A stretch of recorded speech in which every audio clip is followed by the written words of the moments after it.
Olá a todos, sejam muito bem-vindos a mais um Dia de Mente Saudável. Eu sou Luiz Augusto Malta, sou médico pela UFMG, psiquiatra pelo Hospital das Clínicas da UFMG, seu canal Mente Saudável. Eu queria te pedir para fazer sua inscrição, se ainda não estiver inscrito. Se você estiver gostando muito do conteúdo, visite metodomentesaudável.com.br, tem alguns cursinhos lá que podem te interessar. Gostaria de falar hoje não exatamente sobre mente saudável, mas um tema que desperta muita curiosidade aqui, principalmente quando eu falo para os pacientes que eu fui perito criminal durante muito tempo, Então vamos dar um pouquinho de noções básicas de psiquiatria forense aqui para quem tiver curiosidade, Como é que o psiquiatra funciona, Como é que é alegada a insanidade mental de quem cometeu algum crime, algum delito, Como é que isso funciona na psiquiatria forense. Então, o psiquiatra forense é um aliado do juiz, para poder produzir provas, a respeito da sanidade ou insanidade mental da pessoa que está sendo acusada ali de cometer algum delito, Então eu fui perito do IML, Instituto Médico Legal, de 2004 a 2008, aqui em Belo Horizonte, e a gente fez muitas perícias lá de muitos casos interessantíssimos, que eu não posso dividir aqui com vocês por questões de sigilo, mas alguns casos até que foram aí notícia da mídia na época e tudo mais, Bom, a psiquiatria, o incidente de insanidade mental, é uma coisa prevista no processo penal, Então, um delegado, uma pessoa que está ali na fase de inquérito policial, ela não pode pedir isso. Tecnicamente, ela não pode, Ela pode até pedir, o psiquiatra pode até fazer. Mas o correto é apenas na fase processual, Então, como é que funciona? O delegado a polícia militar vai fazer a constatação do delito, o delegado, e a polícia civil vão fazer a investigação desse delito, o delegado vai mandar um relatório, para o Ministério Público, cabe ao Ministério Público fazer ou não a denúncia e cabe ao juiz acolher ou não a denúncia.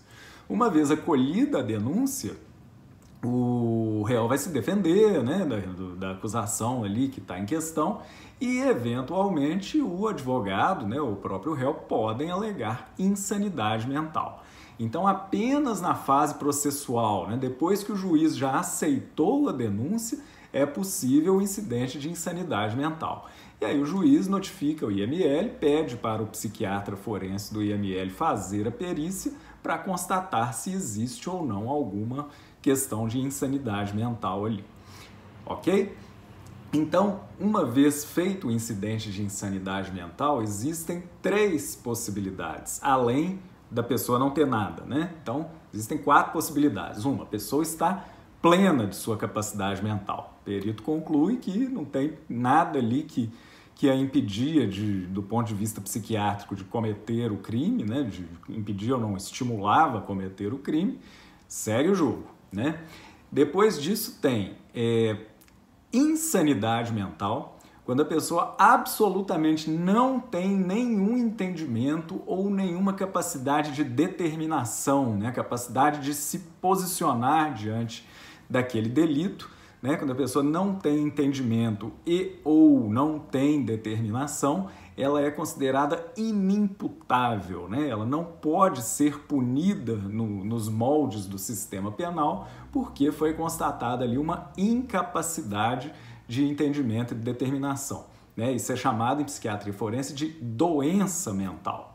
Então, normalmente são os quadros de esquizofrenia mais graves, Quando a pessoa, num surto psicótico, no quadro de delírio, ela agride alguém, ela mata alguém, ela coloca fogo em algum patrimônio, danifica alguma coisa, ela não vai ser punida por causa disso, porque é considerado que ela tem uma doença mental. Isso é relativamente fácil de diagnosticar, Normalmente vem a documentação médica, vem a caracterização mesmo de um surto psicótico, O exame de sanidade mental do psiquiatra, ele é muito, para um psiquiatra experiente, É muito sem complicações, Depois vem a segunda possibilidade, a perturbação da saúde mental. A pessoa tinha algum entendimento e alguma capacidade de determinação, Alguma capacidade de se colocar ali. Essas são as perícias mais difíceis, né, da perturbação da saúde mental. Então são os casos, às vezes, de algum transtorno de personalidade, né, alguns casos de transtorno bipolar, uso de drogas, né? Então às vezes a pessoa agrediu alguém, assaltou alguém e tudo para sustentar o vício, né? Isso às vezes, né, dependendo aí do contexto da perícia, pode ser considerado uma perturbação da saúde mental e a pessoa fica sendo semi-imputável, né?